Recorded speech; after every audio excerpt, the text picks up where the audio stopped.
সময় সাধকরা গীতা এবং ভগবত বেদ এগুলো নিয়ে তারা নাড়াচাড়া করত। আবার কোরআনও তারা হয়তো নির্ধারিতভাবে তারা একটি পাঠ পড়তেন, আর সেই পাঠগুলো পড়ে ধর্মের মাঝে আশ্রয় নিয়ে তারা হিংসাবৃদ্ধি করতেন না। যাই হোক, সেটা তাদের জীবনে করণীয়, ধর্মের মাঝে ছিলেন তারা।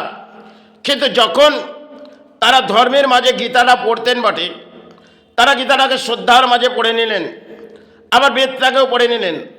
আবার যখন ইসলামের কোরআন দেখলেন, সেটাকেও তারা শ্রদ্ধার মাঝে পড়ে নিলেন। আজকে দেখবেন হয়তো বাংলায় যেটা চলছে সেটা একটা কলির খেলা, হয়তো অদ্ভুত, কিন্তু নারীরা যে সমস্ত ধর্মের মাঝে একটা সময় ছিল, আজকে ধর্মের মাঝে তো তারা উন্মাদ হয়ে পড়েছে। কিন্তু দেখুন, যদি কোনো নারীকে একটি গীতা হাতে দেওয়া হয়, সেটাও তে আপড়াতে পারবে না। আর একটি যখন বেদ তাকে দেওয়া হয়, সেটাও তে আপড়াতে পারবে না। আর একটি কোরআন যখন তার হাতে দেওয়া হয়, সেটাও তিনি আপড়াতে পারবেন না। তাহলে দুটি ধর্মের মাঝে তাকে আশ্রয় হয়তো দিয়েছেন, কিন্তু দুটি ধর্মের মাঝে তিনি যা করণীয় করছেন এই রাজ্যের মাঝে, সেটা মনে হয় কোরআনকেও নিচ স্তরে ফেলছে, আর ধর্মের গীতাটাকেও নিচ স্তরে ফেলছে। কারণ এই ধরনের নেতারা এসে যে পরিস্থিতি করেছে, সেটা রাজ্যের মাঝে, এই বাংলা একটা সময় বহু সাধক কিন্তু ধর্ম জাগিয়েছিল, তারা সাধনা করতে এসেছিল। তাদের জীবনে হয়তো দুর্ভোগ থাকলেও তারা সাধনা করে সে চরণে, কেউ মাতৃচরণে গেছে, কেউ গুরুচরণে গেছে। যাই হোক, তাদের জীবনে কিন্তু কখনোই হিংসাবৃদ্ধি ছিল না। আজকে দেখবেন রাজনীতির মাঝে একটা হিংসাবৃদ্ধি, আর যাকে জনগণ সম্মান দিচ্ছে তিনি কি দুটি বই পড়ার যোগ্যতা আছে? কারণ দুটি বই আওড়ানোর মতন সমাজের কাছে তার যোগ্যতা নেই। আর ভুলভাল তিনি হয়তো ওই উচ্চারণগুলো করছে, যেটা গীতার মাঝে কি আছে আর বেদের মাঝে কি আছে সেটা নিয়ে আমি আসছি না। কিন্তু যখন ইসলামের কোরআনটাকে নিয়ে তিনি আওড়ালেন, তাও তো ভুল। আর গীতাটার মাঝে যে পাঠটা করলেন, সেটাও ভুল, আর সমাজ সেটা মেনে নিচ্ছে। এটা কলির একটা পরম খেলা, যেটা সমাজ তাদের গ্রহণ করে নিচ্ছে। কারণ বেদ ভগবত একটা সময় দেখবেন আমাদের ধর্মের বহু সাধক পড়েছিলেন, তারা কখনো ধর্মকে তলানিতে পাঠায়নি। আর এই ধর্মের মাঝে নেতারা এসে চিৎকার করে দেখাচ্ছে, আমি ধর্ম দেখাতে এসেছি, একটা মন্দির করে দেব, তোমার ধর্ম জেগে যাবে, আর তুমি ধর্ম জাগাও। এটাই তারা করছে বটে। পুরনো সময় যেসব সাধক তারা সাধনা করেছিলেন বাংলার মাঝে, সেটা আমাদের বাংলার গর্ব ছিলেন। আজকে তার ইতিহাস মনে হয় এই নারী এসে ভেঙে ফেলেছে। যে নারী এই 14 বছর রামচন্দ্র একটা ইতিহাস হয়তো জীবনে তার ছিলেন, ভগবান রাম তিনি বনবাস গেলেন, সে একটা অদ্ভুত ইতিহাস। কিন্তু সেই ইতিহাসের পাতা ভগবান রামের, তিনি কিন্তু জয়ী করেছিলেন। আর এই বাংলা পরাজয় করেছে এই নেতা এসে, যাকে রানী বলে এই বাংলা গ্রহণ করেছে, তিনি কিন্তু এই রাজ্যের ইতিহাস ভেঙে ফেলেছে। এক একটা স্থানে যাবে, সেখানেও তিনি পরিণাম জানেন না যে আদিশক্তি মহামায়া যখন তিনি আবির্ভাব হবে, তাহলে তাকে দমন, এক খড়গ দিয়ে তাকে দমন করে দেবে। তিনি মহামায়া, তাকে নিয়ে যে উন্মাদ হয়ে ধর্মের সেবা দিয়ে দান দেওয়া হচ্ছে, তিনি যখন লুষ্ট হবে, তাহলে রক্ষা করার মনে হয় কারো ক্ষমতা নেই। যতই তিনি রাজ্যের মাঝে কেউ রানী হোক, কেন একটা সময় রানী সেটা তারাপীঠ স্থানে হয়েছিল, আরও কিছু স্থানে এক একটি ঘটনা হয়েছিল। কারণ রানী ক্ষমা চেয়েছিলেন মায়ের কাছে, কারণ বামের তার অদ্ভুত ইতিহাস আছে।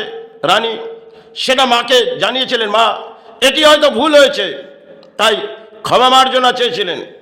এটা বাবা বামদেবের ক্ষেত্রে হয়তো একটা জীবনের লড়াই ছিল। তিনি এসেছিলেন এই বাংলার মাঝে, সে সমস্ত সময় হয়তো পারাপার হয়ে গেছে। আজকে আমরা ধর্মের মাঝে আশ্রয় নিয়ে হয়তো থাকলে কি হবে, ধর্ম বিক্রয় করছে এই নেতারা, আর আমরা উন্মাদ হয়ে পড়ছি। কারণ তাদেরকে যোগ্যতা দিয়েছি, এই সমাজের মানুষ নেতাদের যোগ্যতা দিয়েছে, ধর্মীয় মানুষকে যোগ্যতা দেয়নি।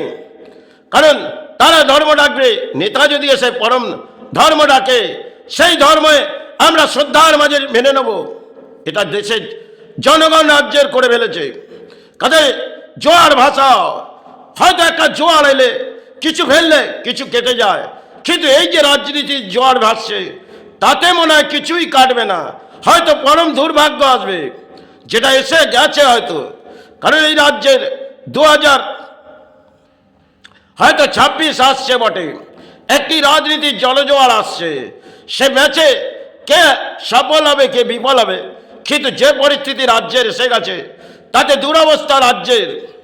আর যেখানে রানীকে একদিকে ইসলামে ডাকা হচ্ছে, আর একদিকে সনাতনের মাঝে ডাকা হচ্ছে।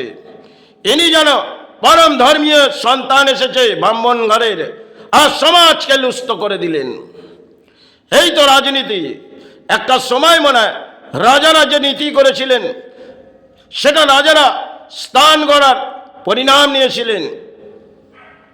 সেটা একটা অদ্ভুত ইতিহাস ছিলেন বাংলায়। ভারতবর্ষের মাঝে রাজারা, বহু রাজা এসেছিলেন, তারা এক একটি সতীপীঠের আবির্ভাব করেছিলেন। আর রাজারা জানতেন যে যদি মা আমাকে দণ্ড দেয়, সে দণ্ড আমাকে মাথা পেতে নিতে হবে। আজকে সমাজে দেখবেন দণ্ডের মাঝে আমরা ভাবি না, আর ধর্মের মাঝে আমরা হিংসা বৃদ্ধি করি। কিন্তু তার যখন খেলা আসবে, ব্রহ্মাণ্ডের মাঝে তিনি আপনাকে লড়াই করে দেবে। সে লড়াই কতটা আপনি সফলের মাঝে যাবেন আর কতটা বিফল তিনি আপনাকে দেখাবে। তার হাতে আছে একটি খড়গ। যখন তিনি খড়গ প্রদান করবে, তখন দেখবেন কেউ আপনাকে রক্ষা করতে পারবে না। কারণ তিনি ব্রহ্মাণ্ডে রক্ষা করছে, তিনি জগৎ রক্ষা করছে। এই করুণাময়ী তার জগতে বসে যে খেলা খেলছেন, খেলে যান। একটা সময় হয়তো ঝড় বইবে, সে ঝড় রোকার ক্ষমতা কারণে তিনি যেভাবে ঝড় বইয়ে আপনাকে লুষ্ট করাবে। কারণ সমাজ যে ঝড় বইছে সেটা হচ্ছে জনগণ ঝড়। আরেকটি ঝড় যখন সেই মাঝেই এসে যাবে, তাতে লুষ্ট হবে, তাতে রোকার ক্ষমতা কারণে। প্রকৃতির অদ্ভুত খেলা, হয়তো ইতিহাস আছে। বহু সাধক কিন্তু এক একটি ইতিহাস রেখে গেলেন, সেটা আজকে আমরা নষ্ট করে ফেলেছি।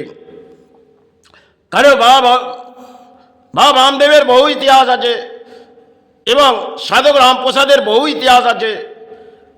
সমস্ত সময় এক একটা টাইমে এক একটা ইতিহাস এই বাংলার মাঝে বহু সাধক এসেছিলেন। তারা কিন্তু ধর্মের মাঝে হিংসাবৃদ্ধি করেনি, কারণ ধর্ম নিয়ে তারা হয়তো এতটা লড়াই করেনি। আজকে নেতারা এসে সেটা যেন আমরা ভাবছি ধর্ম জাগাতে এসছে, কিন্তু এরাই ধর্মকে তলানিতে পাঠিয়ে দিচ্ছে। তাদেরকে ডেকে যান, কারণ ধর্ম ডেকে কোনো লাভ নেই। যদি নেতা কোনো দান দেয়, সেই দানের মাঝেই সাহারা করুন। এটাই আপনার মানব জন্মের কর্ম হবে। সেই কর্ম আপনি নেতাদের পেছনে ছুটুন, তাতেই সাহারা পাবেন, তাতেই আপনার পরিবার সাহারা, আপনার সন্তান সাহারা। এই তো বাংলা, পরম বাংলার দুর্ভাগ্য। হয়তো সবাই হয়তো এটা বাংলা ছিল না, আজ যেটা হয়েছে সেটা হয়তো সময়ের খেলা। যাই হোক, সময়ের এটা খেলা, এটা জনগণ যখন মেনে নিচ্ছে, সেটা হয়তো তারা মেনে নিচ্ছে। কিন্তু করুণাময়ীর অদ্ভুত খেলা, সে তিনি কিন্তু দেখছেন কতটা খেলা খেলছিস খেল, একটা সময় তোকে দমন করবে খড়গ দিয়ে। তার কিন্তু অদ্ভুত ইতিহাস এক একটা সময় হয়তো তিনি দিয়েছেন, আর সেই ইতিহাস আমরা ভুলে গেছি।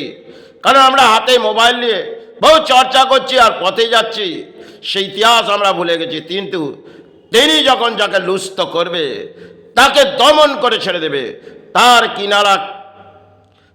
কিনারা তিনি একমাত্র কোথায় রাখবেন কেউ বুঝে উঠবে না। কেন তিনি যখন তাকে নিয়ে যে খেলাটা খেলছে, তিনি একটি খেলা খেলবেন, সে খেলার মতন রোকার ক্ষমতা কারণে। প্রকৃতির দান আমরা বহু কিছু পেয়েছি, কিন্তু প্রকৃতি আমাদের কখন কখন বিফল করে দেয়, তা সর্বশান্ত করে দেয়, হয়তো সব কিছু চুরমার করে দেয়, আর পথ থাকে না। এটা প্রকৃতির খেলা। হয়তো মানুষ্য জন্মে আমরা বহু লড়াই করি, সে লড়াইয়ে কখনো সফল হয়ে যখন আমরা যাই, তখন বিফলের লড়াইটা আমাদের মনের মধ্যে আসে না। যখন বিফল হয়ে উঠি, তখন জীবনে যেন কিছুই নেই, নেই মাই জগৎ, আছে আছে কিছুই নেই, সবই নিরাকার। এই তো জগৎ। এই জগতে যা হচ্ছে সেটা একটা অদ্ভুত খেলা। যাই হোক, এই পরিস্থিতিতে যা ঘটছে বাংলায়, সেটা সমাজ মেনে নিচ্ছে, এটা কিন্তু ধর্মের মাঝে মেনে নেওয়া যায় না। জয় গুরু, জয় মা।